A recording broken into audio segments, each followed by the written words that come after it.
Welcome to ECN Trade Daily Video. Before we begin, it should be noted that any advice is of a general nature only and that your personal circumstances have not been taken into consideration. Hello everyone, my name is Rob Clayton and thank you for joining me. Markets overnight were waiting for the minutes, and once they were released there was a little bit of volatility. From the minutes, the market says that the Fed is likely to regard the US economy outlook as uncertain in the policy meeting held on September 1920. A vast majority of participants continue to judge the future path of the economy as highly uncertain, the minutes said. From that, all Fed policy officials had agreed that the central bank should proceed carefully on rate decisions, and incoming data would help determine whether another rate hike was needed in coming months.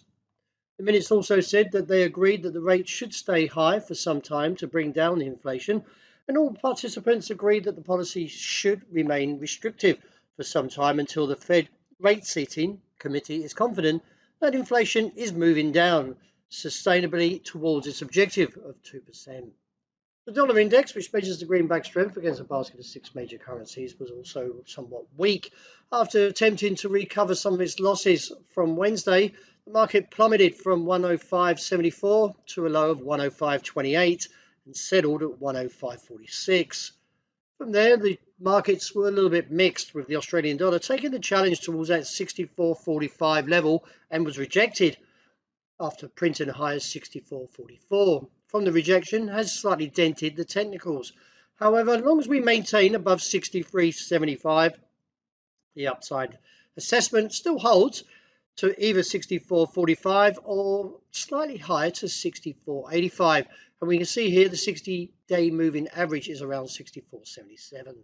So no doubt there will be a little bit of supply up at this region, as we can see from the last two candles. Once the approach there was somewhat whipsawed and it only gave a stab action, as you can see from back in early September. The euro still maintaining its somewhat bullish ground as it covers further to the upside and now looks towards its key level, which is seen roughly around 106.50.65. I feel if the market can actually break above there, that would give further scope to the upside and look towards 108, maybe 109. However, the dollar index needs to take out that key support level, which is seen at 105.30. It did touch 105.28 intraday low, but not quite closed to support the coming downward move. That would be seen around 104. Still, technicals are weak, so we could still, or even possibly see a dollar weaker, and therefore would see the euro break above that top side. Any pullback likely to be shallow, and support is seen around 105.45. The dollar yen, while the market's recaptured its momentum for the second day, as it now pushes back towards somewhere around 149.35 as an intraday high.